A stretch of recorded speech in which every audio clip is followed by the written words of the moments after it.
Robert Kurz, Money Without Value, Blueprints for a Transformation of the Critique of Political Economy. People believe the world is built so, and telling them that it ain't so caves the roofs on their heads and maybe yours. Chapter 1. The Logical and the Historical. The contradictory character of this axiomatic positing is shown by the fact that on the one hand, money actually appears as a quasi-natural social object, although the status already represents a contradictio in adjecto, natural social, while on the other hand, it is regarded as a kind of ingenious invention made in indeterminable early times, like the wheel or the plow.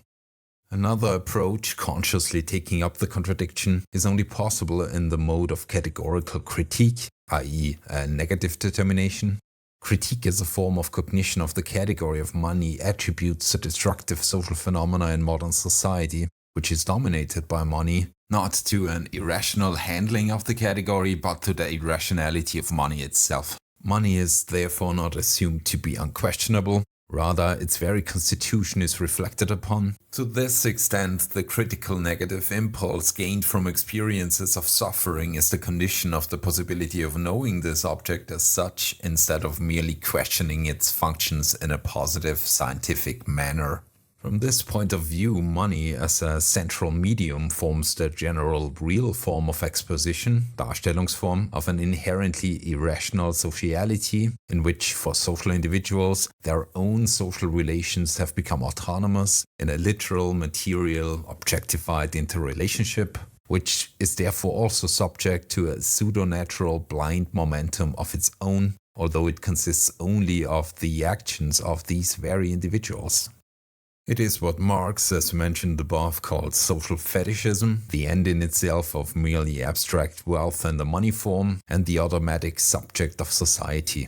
When we speak of money, we speak of capitalism, because only in this historical formation has money assumed that character as an independent social fetish and as an overarching interrelation with a quasi-automatic autonomy.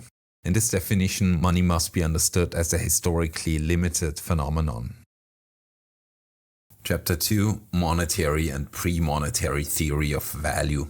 Michael Heinrich, who represents the prius of money far more rigidly than Backhaus, says, "Without the value form, commodities cannot relate to one another as values, and only the money form is the value form appropriate to value." Here, money appears quite directly and thus both logically and empirically as the constituent or a priori of value. In this way, however, we get into quite a conceptual calamity when Heinrich postulates, in line with his interpretation, that money cannot be a mere appendage of value theory, that value cannot be developed without reference to money, but that money is constitutive of value. He leaves the field of reference of his assertion in the dark. Implicitly, money is thereby set as prius absolutely, in every respect and on all levels of reality as well as of reflection. What does that mean? Secretly, the argument has been turned upside down. In contrast to the pre-monetary theory of value, the monetary theory of value is no longer just about the relationship between the logical and the historical in the previous sense, when the value form is derived from the money form instead of the other way around. So this is no longer the relationship between actual capitalist presupposition and result, which merely has to appear reversed in the exposition. Here, instead, in the Neue Marx-Lektüre, there is an abrupt and unmediated leap of argument from the level of the relationship between the logical and the historical to a level within the logical itself regarding the priority status of money. It is one thing to deny the pre-capitalist historical genesis of money and to emphasize the pure expositional logic of the conceptual theoretical genesis of a formal context that is already assumed to be capitalist. This is already true for the simple value form, but putting money first in the logical order of the categories is a completely different matter. Then we are no longer dealing with the critique of an incorrect transhistorical conception of the categories, but with the revision of the Marxian logical derivation of them, i.e. with a blatant contradiction of Marx's logical value form analysis itself, in that it is virtually turned upside down. The fact that this approach amounts to a fundamental critique of Marx has only gradually become clear to the Neue Marx-Lektüre. In doing so, however, it also abandons its own earlier position of merely reinforcing the expositional logic against the false historical reading, but this leap takes place without sufficient justification. For the fact that money is always already practically presupposed in capitalism does not prevent it from purely logically having, in its turn, the presupposition of value in order to be able to become general in the first place. Chapter 3: The concept of the niche form and methodological individualism. Inevitably, we return to the problem of methodological individualism, here in its historical dimension. The supposedly ideal typical individual action or elementary form is considered independent of its constitution by a social whole that goes far beyond it, which leads to a false definition of identity logic, both in terms of the contemporary mediating structural context and in terms of meaning in history. The fundamental problem then is that money is defined, first as an isolated category, and second, in connection with this, as always the same category, even under quite different historical conditions, with the only difference being the degree of development. It is precisely here that the genetic historical aspect of methodological individualism becomes apparent. The categories are understood on the basis of an isolated course of action and are both structurally and historically decontextualized, i.e. wrong.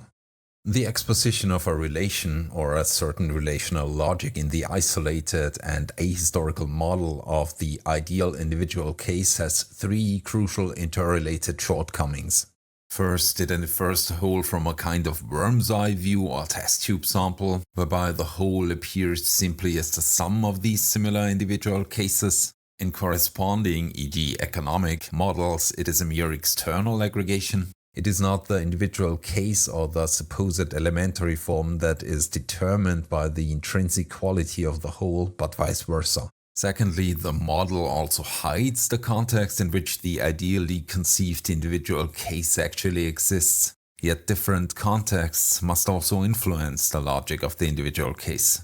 Thirdly, it is left unclear what real degree of generality the presented model has, i.e. whether it can be considered an embryonic form of an overarching context, or whether in its conceptual isolation it is not rather measured by a different standard than the real totality to which it belongs.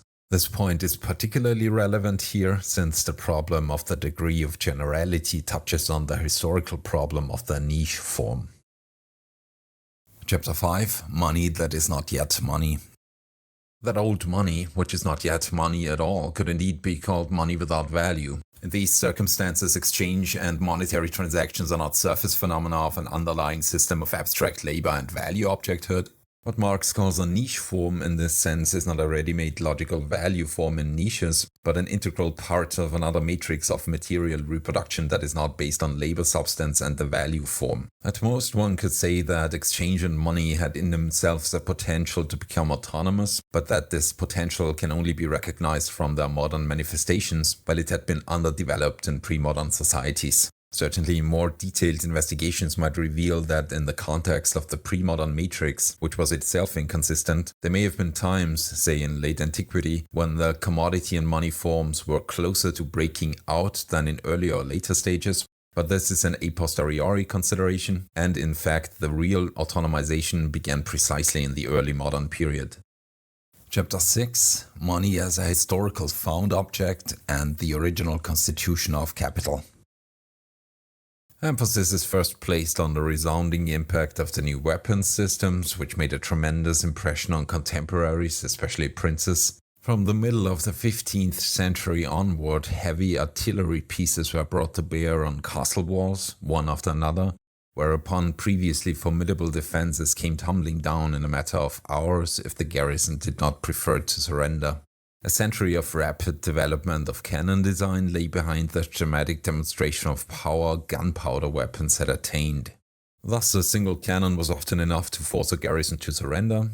According to Niccolò Machiavelli, writing in 1519, from 1494 onwards, no wall exists, however thick, that artillery cannot destroy in a few days. Of course, it didn't stop there. In turn, the novel architectural development of bulwarks and fortifications capable of withstanding a cannonade began. The competition between cannon technology and innovations in fortress construction led to an escalation that can be described by a concept of military technical competition that is valid for the entire history of capitalism. As a result, perpetual competition among European states continued to provoke sporadic arms races when, from time to time, a new technology seemed capable of conferring significant advantage in war upon its possessor. Such a criterion had never before existed in the history of humanity. The expansion of money did not take place horizontally in the context of religious, personally constituted relations of obligation, but vertically from above in the context of the military revolution. In the process, this above was itself transformed, the religious hierarchy dissolved into another, at this point still vague logic of domination.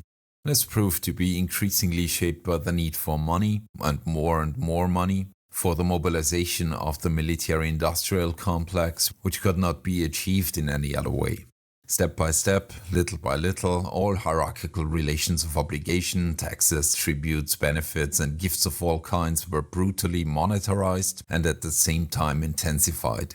The vertically differentiated power was centralized and concentrated, which sin certainly sees. Ultimately, the armament-related financial requirements led to the development of the modern tax state with a permanent civil service and an economically oriented state administration.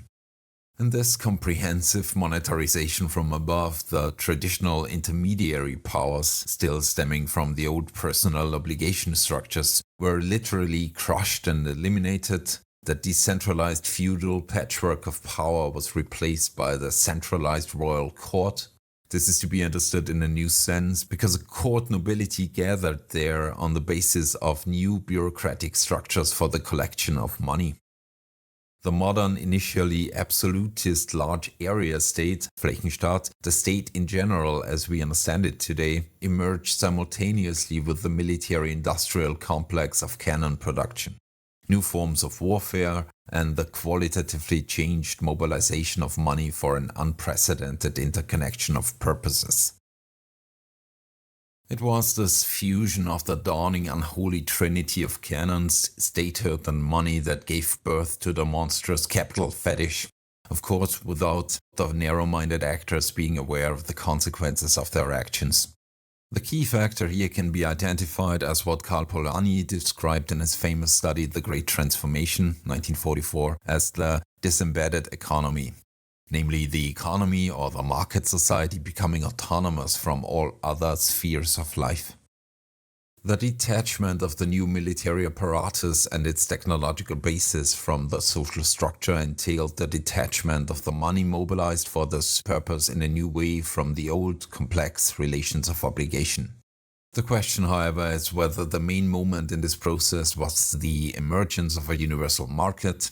Now one can say that the expansion of money had to necessitate an expansion of the market or of markets in the plural. This development, however, had nothing to do with the forms of exchange, whether mediated by money or not, that had existed within the framework of all earlier sacredly constituted relations of personal obligation, without forming a delimitable sphere of their own.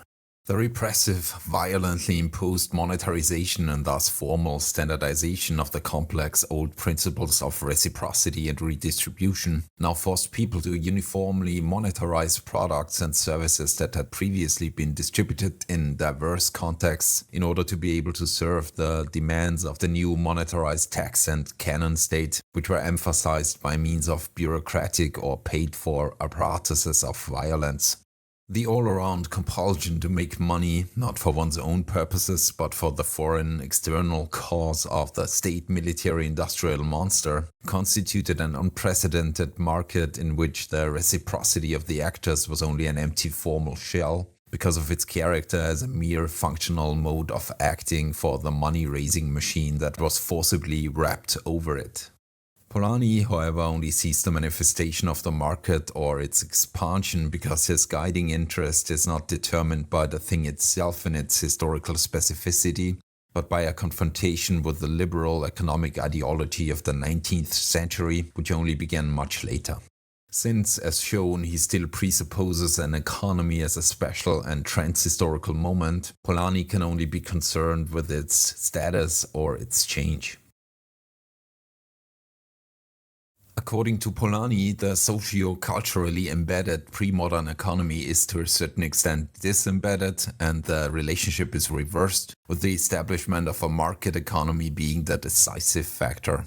This means no less than the running of society as an adjunct to the market, instead of economy being embedded in social relations. Social relations are embedded in the economic system. The idea is extremely fruitful, but it gets stuck in its infancy because Polanyi, along with bourgeois science, avoids the categorical level altogether in a critical sense, as Marxism has long since done. For this reason, his account is phenomenologically reduced, which leads to significant misinterpretations. What is essential here is the reduction of the problem to the newly appearing market and its mechanism, which Polanyi denounced as merely a false idea at the beginning of his investigation. Our thesis is that the idea of a self-adjusting market implied a stark utopia. This, of course, does not grasp the early modern constitution of capitalism in any way. Behind the market in its historically new form is the new logic of money in the context of the military revolution. It is money itself that is disembedded here, that is forcibly detached from its entanglement in the old relations of personal obligation, transferred to a completely different mode and given a new status. Polanyi does not even come close to this level with his purely descriptive, market-focused concept of disembedding or detachment. In fact, he misses the historical period of the detachment of a capitalist economy by several hundred years. Since the ideology of a self-regulating market belongs to the 19th century and then again to the late 20th century, which Polanyi could not have known in 1944, he also dates the Great Transformation in the sense of disembedding to the 19th century, focusing, as Marx did in other ways, on the English example. It is true that this transformation, especially when viewed on a global scale, dragged on well into the 20th century, and that, according to Marx, it was only with industrialization that capital began to move dynamically on its own foundations. But the root of this development is to be found much earlier, above all in the repercussions of the military revolution on social reproduction and its forms of interaction. It should not go unmentioned that the basic ideological elements of modern anti-Semitism were formed in the early phases of the constitutive process. Also, within the still religious mindset, the dawning cult of money and the pursuit of the purely abstract eternal treasure stood in stark contrast to the old religious commandments of an appropriate inner-worldly behavior. Already in the decaying religious form of thought, the transcendental principle of the mutated money made itself felt as a competitor to the transcendent divine principle. The contradiction was dealt with through a murderous projection that instrumentalized the long-standing Christian animosity towards Judaism. The god murderers became the money monsters in order to project the monstrosity of Geldmenschlichkeit, money-based humanity, onto the Jews and to transform the threatening self-hatred or the fear of the punishment still imagined as divine because of their own cult of money into a hatred of the foreign others on whom the burden of the money sin was to be vicariously imposed. Originally, it was above all the German national hero of progress, Luther, who laid the foundations of this ideological mutation in formulations that were as clear as they were wild. These sank into the German national consciousness in particular, but also into the European consciousness as a whole, in order to spread from there like metastases throughout a world that was becoming capitalist. Apart from the independent constitution of a new ideology, which only shed its religious skin at the late stage, canon production and the resulting proto-statehood can be identified as the most important moments in the transformation of money and the birth of a political economy, as a reality and as a form of theoretical reflection. The military proto-industrial complex that arose in the early modern period, based on cannon production and its consequences, was a peculiar autonomization compared to the older, primarily agrarian forms of reproduction, because it required a specific apparatus with specific means that went beyond the old military forms of mobilization. This disembedding of military power from the complex structure of the relations of personal obligation and from everyday life was not only of an external quantitative nature, because the material expenditures had become incomparably larger. At the same time, this disembedding unleashed a blind dynamic of the found and used for changed purposes money matter, which thereby became a medium of a completely new quality. With the independence of a hitherto unknown military machine, the logic of money also took on a life of its own, with the first driving force being the already mentioned ever-increasing hunger for money of the princes in the early modern arms race of production and further development of firearms, or, on the other hand, new bulwarks capable of being defended with constantly rising costs. The transformation of the decentralized feudal structures into bureaucratic state apparatuses as money-collecting apparatuses to a certain extent made statehood itself, which was constituted by this very process, the demiurge of that reinvention of money. The original connection between the reciprocal production of the state and the mutation of money led, in the one-sided ideological orientation toward the state's demiurge function, to statist delusions that still have an effect today, not least in the pan-social democratic left. However, this earliest agent of political economy soon lost control of its allegedly functional creature, zweckfunktionales Geschöpf. The monetarization of all levies in kind and the invention of new money taxes increasingly forced the monetarization of all spheres of reproduction with unforeseen consequences. What were the next steps of this transformation?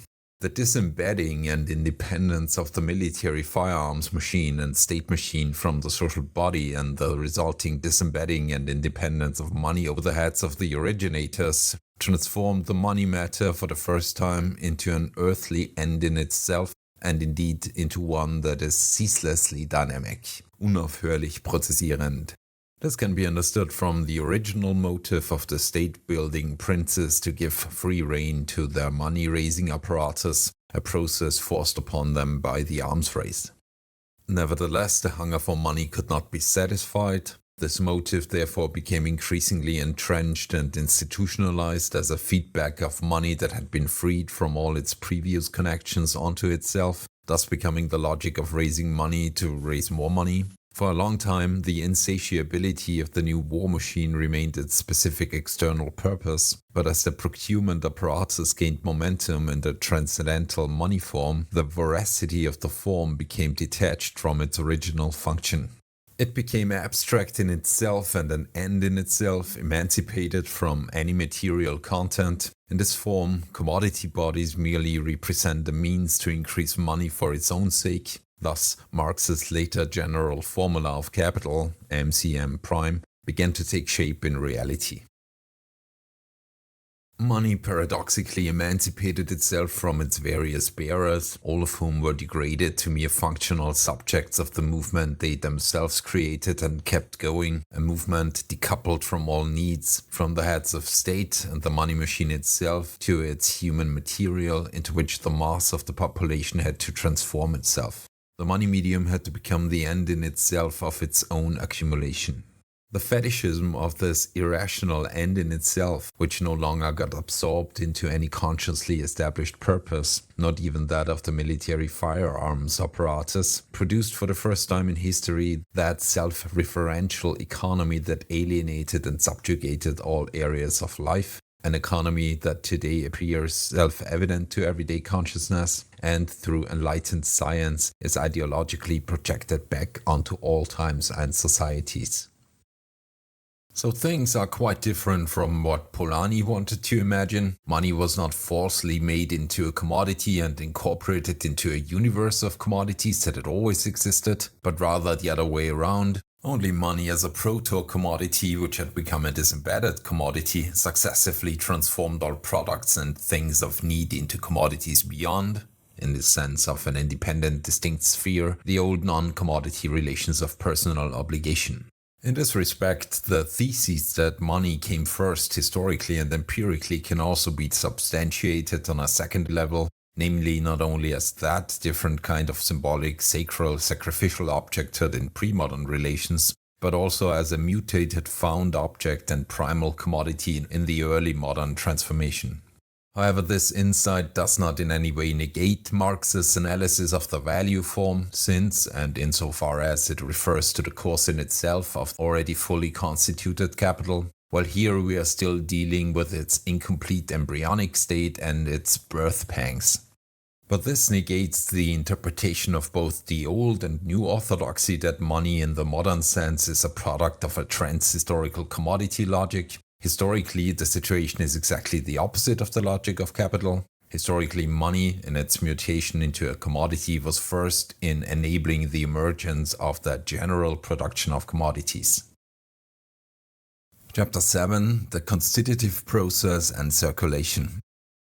Heinrich thus unintentionally shows that he too is subject to methodological individualism from a historical point of view, in that he sees a simple basal logic that would have unfolded across many formations and would have included a capital that is based on the money form, but would still be without capitalist production.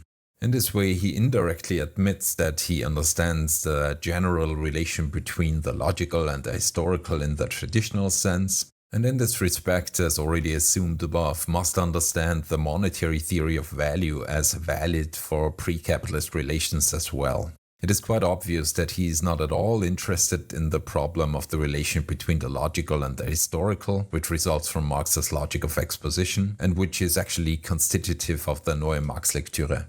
Since he, like Backhaus and Reichelt, has not undertaken an investigation into the difference between pre-modern phenomena that are called money and the modern capitalist concept of money, he evades the fact that he unconsciously falls back into the traditional view and thus in turn unintentionally legitimizes the otherwise criticized new orthodoxy, at least in this respect, except that he, using the same trans-historical developmental logic, puts money first instead of the value of the commodity. But both ideas refer equally to the existence of a pre-modern economic sphere of circulation in which the modern economic categories would have romped about as they do now. The misconception that Marx falls prey to when defining a pre-modern usury and merchant capital has far-reaching consequences, which can shed light on some of the problems of the historical constitutive process of capitalism, as well as the reproduction of capital in itself. Marx consistently avoids the term capitalism, referring instead to the capitalist mode of production, precisely because he applies the concept of capital to pre-modern structures, not on the level of production, but only on the so-called level of circulation. The concept of circulation thus proves to be the sticking point for a more precise analysis of the transformation. Money as a logically, economically determined medium of circulation naturally presupposes its circulation, namely as a medium for general commodity production, which is objectively and logically economically determined in the same way. But how can there be circulation mediated by money if there is no a priori commodity production with its own immanent logic? Here we are once again dealing with the problem of methodological individualism, or one aspect of it on the logical historical level, this time in Marx himself. Marx evidently assumes that even if the commodity and money forms are merely niche forms, there is still circulation. However, the concept of circulation already presupposes a relatively generalized production of commodities. First, in many pre-modern, archaic or ancient and medieval societies, such a thing does not exist at all, although an exchange identified by Marx as trade in the modern sense does exist. Secondly, however, more highly developed forms of this exchange and its mediation through coins were also deeply involved in god relations and, accordingly, in relations of personal obligation. For this reason, there can be no question of a logically and factually isolatable circulation, since every supposedly isolatable instance of commodities and money changing hands remained shaped and determined by such relations of obligation. If the preferences of the exchange are determined by religious and family ties or by friendly or hostile gift relationships, but not by objectified commodity-money relations, and certainly not by economic competition, then no in itself representable sphere of circulation can exist. Thus, circulating capital is also a logical and practical impossibility. What appears as such is only a continuation of the ideological projection of modern categories onto completely different relations. The adventure merchant of antiquity, as he appears in Hesiod, Homer, or the stories of 1001 Nights as Sindbad the Sailor, does not operate in any sphere of circulation constituted independently of him and his non-economic relationships. There is no definable sphere here at all. Every trading voyage is a unique, special act. Such a trip often lasts a whole year, so that there can be no question of a trade that knows and uses fixed norms. Even in the case of well-established and habitual exchange relations, no circulation can appear as a determination with its own immanent logic. The fact that the so-called merchant in the modern sense takes on a risk of sea voyages for the sake of special treasures has nothing to do with that speculative, abstract profit calculation. Then again, the exact opposite is true of the historical constitutive process of capital in the early modern period. Basically, one could say that it was the early takeoff of capital that gave rise to something like a sphere of circulation, namely the markets of a new quality that Polanyi mistakenly took for the whole. However, there is a difficulty here. If, and to the extent that the pure, analytically representable basic categories of commodity and money already presuppose capital as a systemic context, then this presupposition should also apply to circulation in its role as a special process in the reproduction of that whole. From this point of view, what appears as circulation is only a first superficial determination in the theoretical reproduction of the real relation, i.e. that of simple circulation in Marx's logic of exposition, whose real process is that of capital and thus something different.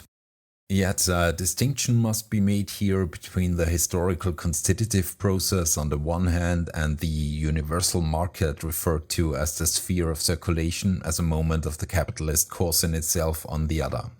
Since old money, which is not money at all in the sense outlined above, formed the historical found object in the early days of capital, capital could not begin with itself, so to speak, but only with the qualitative transformation and simultaneous quantitative expansion of this already existing money objecthood.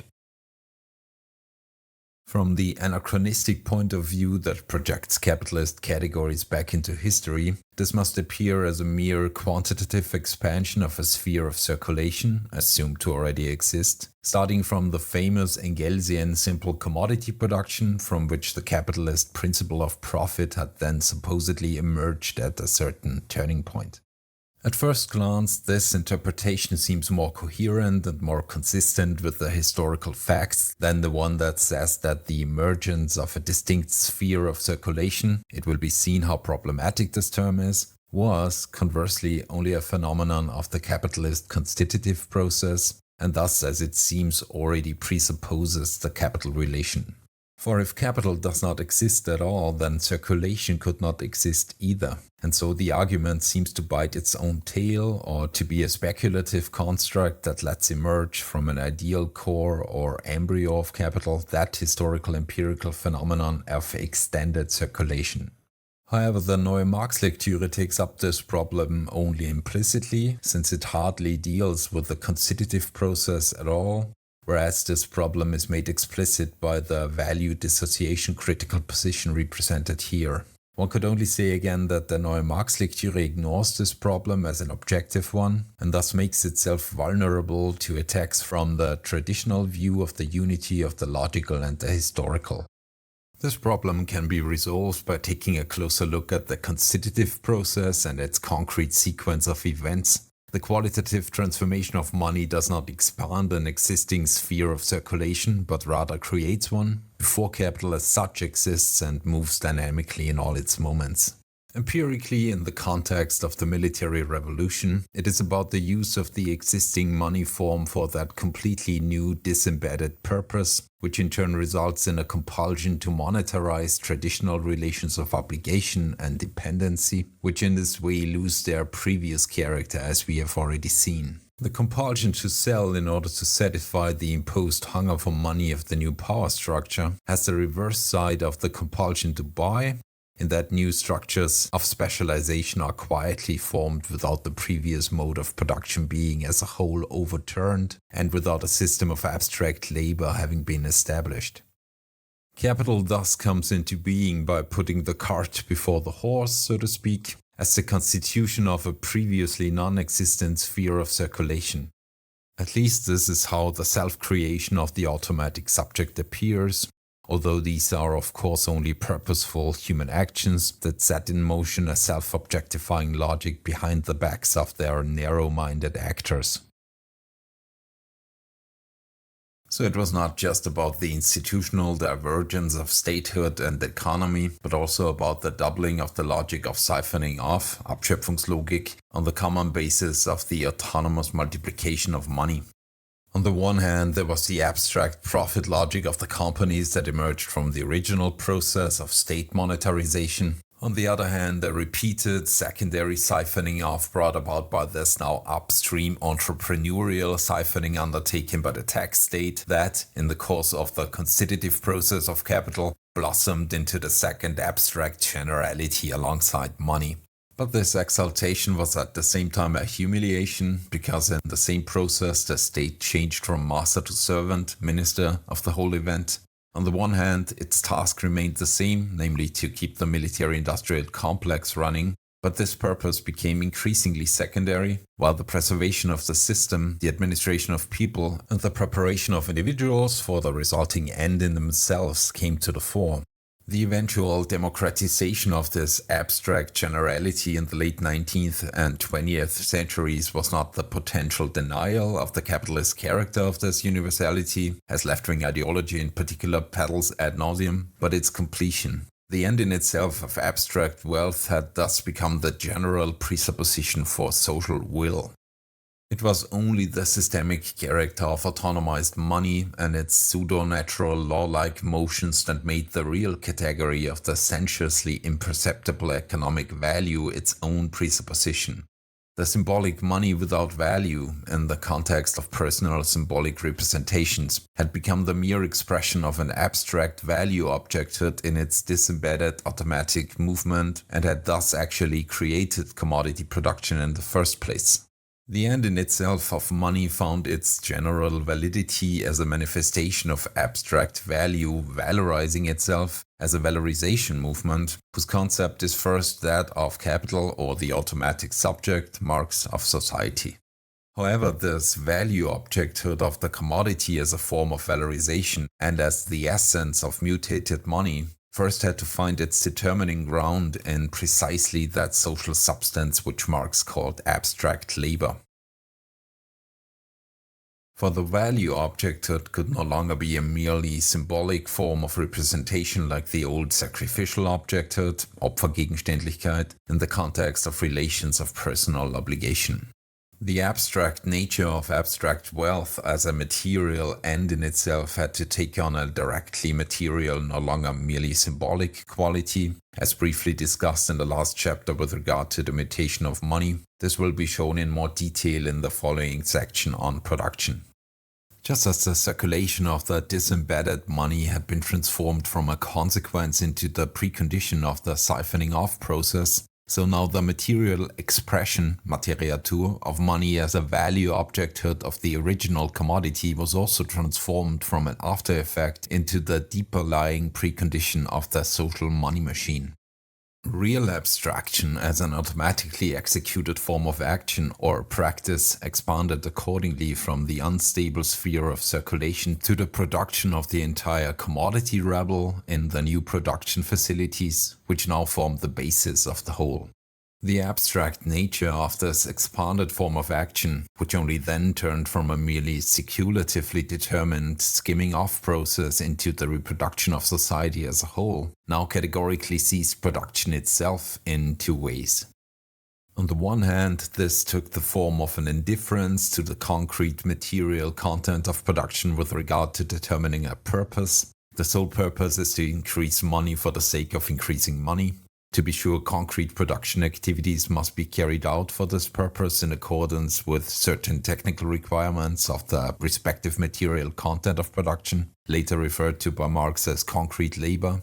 But this obvious, apparently trans-historical, at most perhaps technically updated activity is now the only form of appearance of something completely different. Something that had never existed before, namely the production of abstract wealth in the money form as an end in itself. The same is not the same. The concrete technical transformation of natural substances is no longer an end in itself within the framework of relations of personal obligation, but rather a mere expression of a completely alien, different social process determined by the new material fetishism.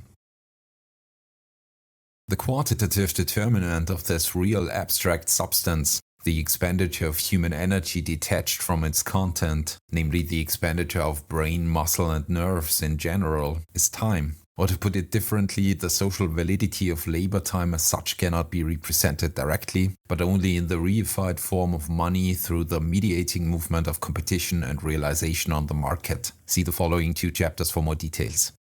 The fact that the quantity of the substance can only be grasped in terms of units of time has tempted us to confuse this spent time as such with its substance, or to equate both concepts, as also in Postone. But this is about as nonsensical as taking weights in kilograms independently of the specific matter that is heavy, or wanting to equate that weight with the heaviness of objects in general. The difference, however, is that heaviness applies to very different natural materials, while labor time only applies to the expenditure of human energy detached from its material concrete content. In one case, it is a matter of an immediately material objecthood, in the other case of a real abstract objecthood with a nevertheless material energetic background. But in both cases, the objecthood to be measured is not identical with the unit in which it is measured. Just as heaviness can only ever be the heaviness of something, so time can only ever be the time of something and not itself the objecthood that presents itself in time. After this digression, let us now return to capital's constitutive history. So it is no longer the farmers and craftsmen going to the market in order to turn their products into money and then allowing themselves to be fleeced by the monetary tax collector, which is how the market or circulation came into being as a separate sphere of real abstraction in the first place. Rather, from the outset, production takes place in disembedded institutions dedicated to the money-making process. That the insane asylum was a conceptual paradigm for the constitution of the capital fetish is quite fitting. In principle, every company is an insane asylum, now more than ever, because there is indeed something crazy about subjecting material production as well as needs in general to the self-serving logic of a dead thing. As Foucault shows, it was in this process of original transformation and constitution that the modern concept of insanity first emerged, becoming, in a dialectical movement, the basis of the prevailing productive normality. The advance from the sphere of circulation, which was not capable of existing on its own, to generalized abstract labor first stabilized the monstrous creature of the military revolution, which had crept out of the egg, so to speak, into an autonomized system of social synthesis. Here, the difference between modern fetishism and the fetishism of the old transcendent God relation must be pointed out once again. In the old relation, the sacrificial objecthood could remain purely symbolic, however to the same extent that this found objecthood initially functioned as a form of expression and movement for the mobilization of material resources for the military revolution and ultimately became a general relation of reproduction, it had to become substantial as the universal form of a paradoxical, material, earthly but real abstract wealth. This substantiality can only be social, namely abstract labor. The path is now clear, from the mutation of money to the original commodity, through the emergence of a sphere of circulation to the system of abstract labor that now forms the essence. Both the entire commodity rebel and money as its general form of representation have become the material expression of the abstract labor substance as value objecthoods. Abstract labor, when fully constituted, is any functional activity in the overall social complex of reproduction, with the exception of the split-off or dissociated, abgespaltenen moments of reproduction that cannot be integrated into the system of abstract labor substance and its manifestations and are determined as feminine. It is this abstract androcentric universality of labor that also completes the development of the gendered value dissociation relation, which was also not yet fully developed in the speculative transitional state, but only found its basis as a concealed antithesis to abstract labor. The dissociated activities include, but are not limited to, human attention, care, nurturing, eroticism, sexuality, and love, which are all opposed to business rationality in the field of abstract labor, and oppose the category of labor per se, even though they are not completely free of rational elements and Protestant norms. The dictatorship of abstract labor is not only something different from merely speculative real abstraction, it also requires labor power to have a commodity character in order to be generalizable at all. The compulsion that was originally exercised directly by the state could only introduce the production system of abstract labor as an example, but could not uphold it and make it general. With the division of the end-in-itself machine into statehood and companies, direct external compulsion morphed into generalized social conditions, i.e. into what Marx called the mute compulsion of economic relations. Instead of direct forced labor for the disembedded end in itself, there was the indirect compulsion to sell one's labor power, which in its application could then produce more value than what it had cost. Only the generalized constitution of labor markets made the commodity markets universal and finally turned money into the king's commodity. What has been roughly outlined here is a unique unity of the logical and the historical that is fundamentally different from that old Marxism and the newer orthodoxy. This unity is by no means to be regarded as transhistorical in the Hegelian sense, but only as historically specific to the original constitution of capital beginning in the early modern period. What Engels had erroneously said for the entire history of the last 7 millennia applies here, and only here, namely the character of critical reflection as a conceptual, analytical exposition of the historical dimension of this transformation in the logical form, purified of all contingencies, incongruities, confluences, and so on. In reality, the transformation process has extended over centuries, with old forms and new forms coexisting alongside countless intermediate stages, broken forms and gradations mixed up or one after the other. During the transition to the modern age, people were between two fetish relations, an old modulated one and one that was developing at a rapid pace. They were, so to speak, in between a rock and a hard place. The old pre-modern relations continued to have an effect, at least in essential parts and in new amalgamations, well into the 20th century, while the new capitalist relations became more and more differentiated. The old personal relations of obligation could not remain as they were, but individual moments of them stubbornly persisted without remaining unadulterated, while the new reified capital fetish, in the midst of the social landscape of ruins, formed a world in its own image. Concrete historical investigations of the process as a whole must take this into account. They can do so, however, only with the conceptual apparatus of a categorical historicization indicated here, which leaves behind capitalist Enlightenment rationality's identity-logical, trans-historical ideological development and self-legitimation. What Foucault does not analyze because it falls outside his period of investigation, and he does not refer to a concept of capital as such in its history anyway, is the regression in the economic order of knowledge and its objects to a point before the turn to labor and to history. The thought of capitalist Enlightenment reason, including large parts of German idealism, was not only in an immediate economic sense fixed to circulation ideology in accordance with the external course of the constitutive history of capital. Adam Smith and David Ricardo, as classics of capitalist economic science, then formulated the affirmative transition to the objective labor substance on the basis of capital itself, albeit in a narrowly economic sense.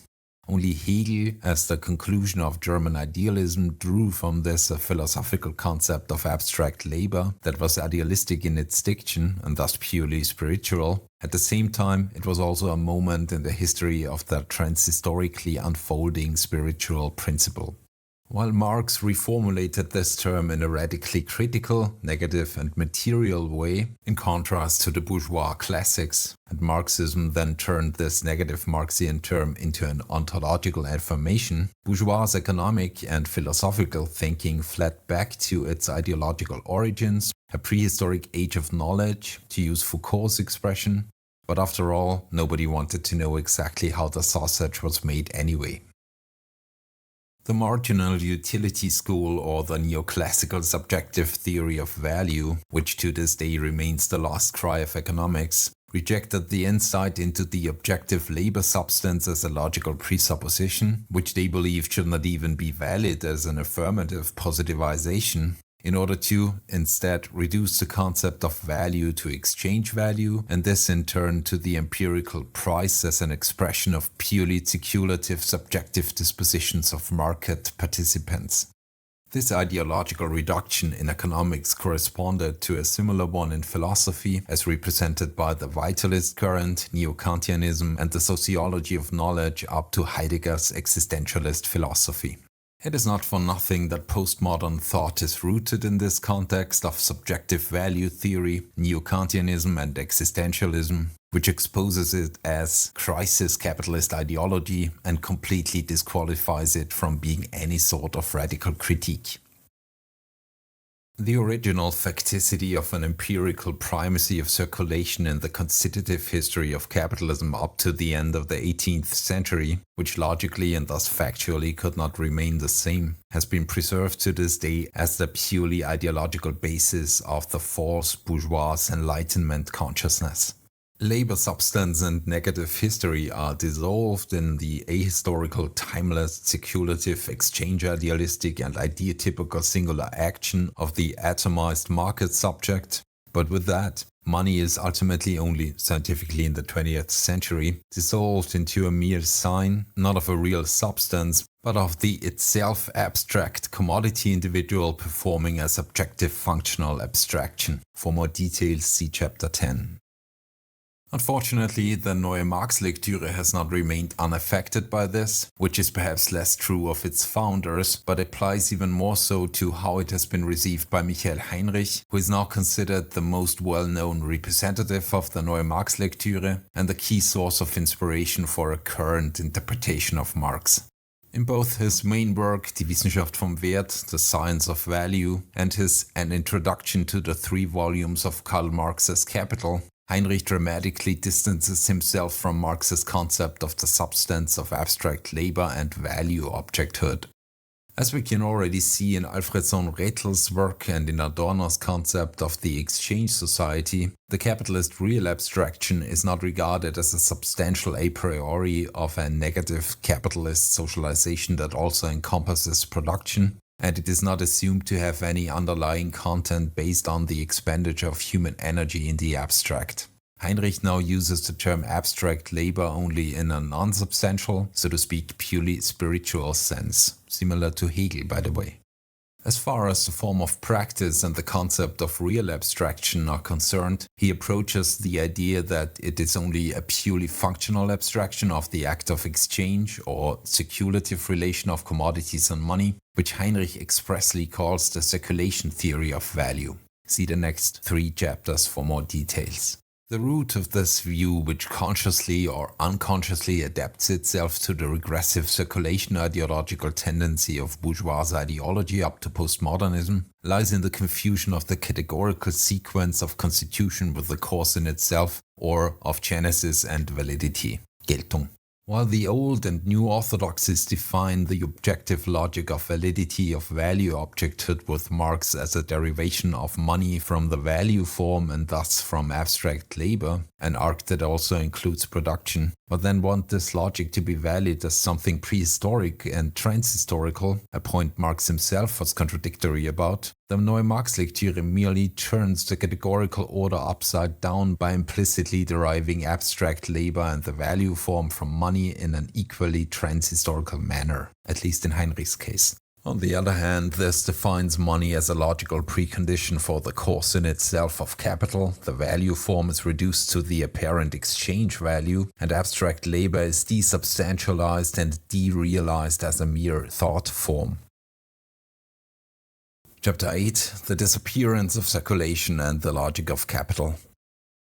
Strictly speaking, circulation is indeed only a phenomenon of the constitutive transformation out of pre-modern relations, i.e. a historically vanishing transition phenomenon. The fixed concept of circulation as a supposedly trans-historical definition owes its existence to Engels' misunderstanding, which Marx fostered through his expositional logic. There was no circulation in earlier social formations, and it no longer exists in fully developed capitalism. For the concept is already obsolete again when applied to the cause in itself of the fully matured capital, which develops on its own foundations. Circulation in the literal sense would only correspond to the formula CMC, which for Marx is actually only one level of the progressive exposition or intellectual reconstruction of capital in its logic, and it would lack any independent reality. This formula cannot be applied to pre-capitalist societies because they did not have generalized commodity production, nor can it be applied to capitalism because here the form of money is no longer a mediating one, but is at the beginning and at the end of the movement of the end in itself, while conversely the commodity is only an intermediate, i.e. a mere means to an end external to it. In this respect, the formula does not describe a real process at all, but is only a heuristic aid in Marx's theoretical reconstruction of the real relation. He has to set up the false formula corresponding to the surface appearance in order to be able to explain the correct formula of the hidden real movement. What would the simple formula CMC mean in a merely imagined world? As such a relation, it would be the general universal exchange in a society of nothing but independent simple commodity producers through the medium of money, so that durable goods would be mediated in commodity form for consumption, a relation that never existed. It has its place only in bourgeois economic ideology, which assumes such independent commodity producers as a presupposition for the universal market and thereby allows the capital relation to disappear, not only as an empirical sociological relation between wage labor and capital, which was already noticed by the traditional labor movement Marxism, but of course all the more as a capital fetish or an end in itself of abstract wealth. In this ideology of a society of independent commodity producers, which has a vested interest in ignoring the specific character of the commodity of labor power, the market appears as a natural sphere of the exchange of commodities, for which money is merely a helpful support that vanishes. This original ideology of economic science, which has always formed its basis, finds nourishment today in postmodern times more than ever in popular or mass consciousness that is also shaped by the discourse hegemony of the new middle classes, precisely because they are in danger of getting steamrolled. For the socially self-affirming objects of outsourcing and self-exploitation, the bogus self-employed and precarious small service providers of all kinds, right down to the pseudo-alternative small businesses, self-sellers and life entrepreneurs of their own labor power, society appears precisely as a collection of dynamic small shops, wandelnde Klitschen, who operate according to the idiot formula CMC, idiot here understood in the ancient sense, as it were. The fact that these forms of existence are all merely derivatives of the reproduction of society as a whole according to the formula of the capital fetish either remains completely outside of perception and self-perception, or it is broken down into some variant of the old petty bourgeois affect against the sociologically simplified understanding of big capital, and above all against the interest-bearing capital of the big banks. This, by the way, illuminates the susceptibility of postmodern thinking to the most smug anti-Semitism, because modern anti-Semitic ideology has been inextricably linked since the 19th century to this truncated or reactionary anti-capitalism of classic small business owners and postmodern self-sellers. An idealized circulation in the virtual world of the ideologically infected petty bourgeoisie naturally presents itself as an El Dorado for corresponding compulsive desires and obsessional wishful thinking. What would then actually circulate under such conditions, that is, would not expire in the individual acts of purchase or sale, would actually only be the money that changes hands endlessly. As has been shown, such a circulation did not exist as a generalized relation in pre-capitalist conditions, and only as a generalized relation would it have an independent reality. Solely in the agonizing process of the transition to the capital relation does such a circulation appear, still intertwined with the dissolving old relations of personal obligation, monetarization of taxes, a circulation that, however, could not have its own existence as such, but was only a transitory phenomenon and a co-constitutive moment. But as soon as capital moves dynamically according to its own logic on the basis of a system of abstract labor and value objecthood, we are actually dealing with a completely different thing. What now appears as circulation is actually no longer circulation at all, or rather it is a mere appearance concealing something else. Thus, even as a phenomenon, it is not simply the result of a correct but inadequate perception, but rather a veritable deception. Marx leaves no doubt about this even in the Grundrisse. Circulation, therefore, which appears as that which is immediately present on the surface of bourgeois society, exists only insofar as it is constantly mediated. Thus, it has to be mediated as a total process itself. Its immediate being is therefore pure appearance. It is the phenomenon of a process taking place behind it.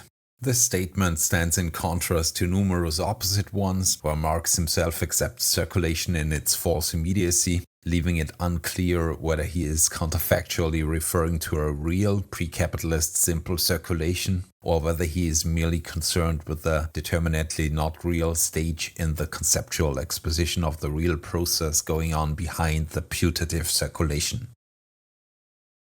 The same ambiguity or double entendre is found in the conceptual account itself when Marx dwells on what is actually supposed to be circulating here.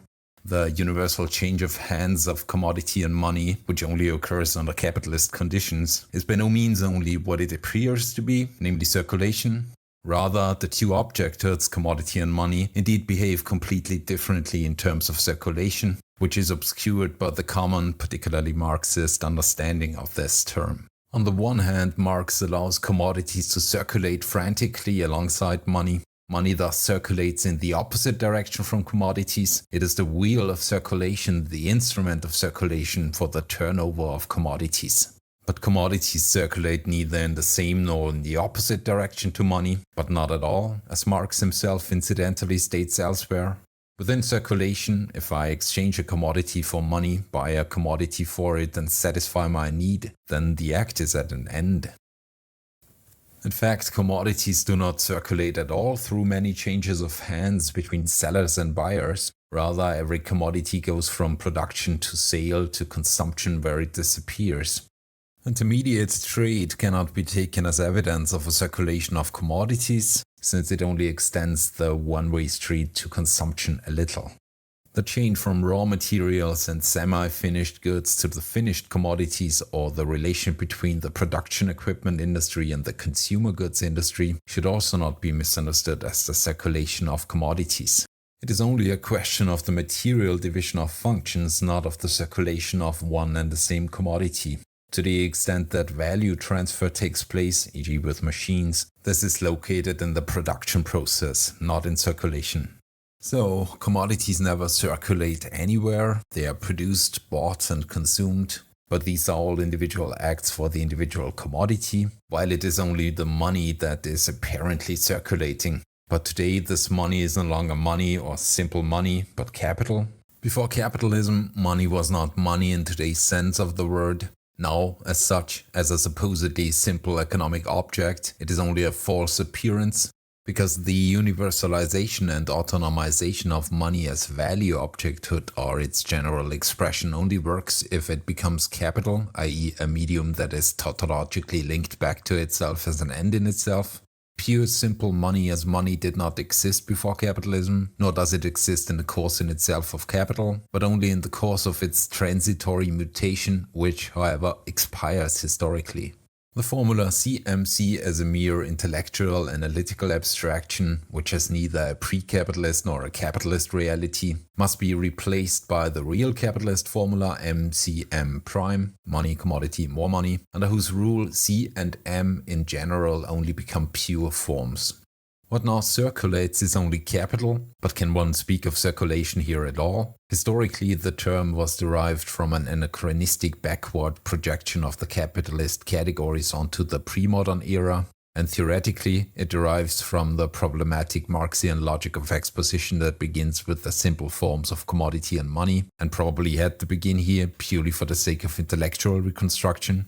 However, if circulation only existed in reality in the early modern concrete historical constitutive phase, then we are actually dealing with the realization process of capital, as Marx shows not only in the second volume of Capital. However, the realization of abstract surplus value as an end in itself is something different from the circulation of money.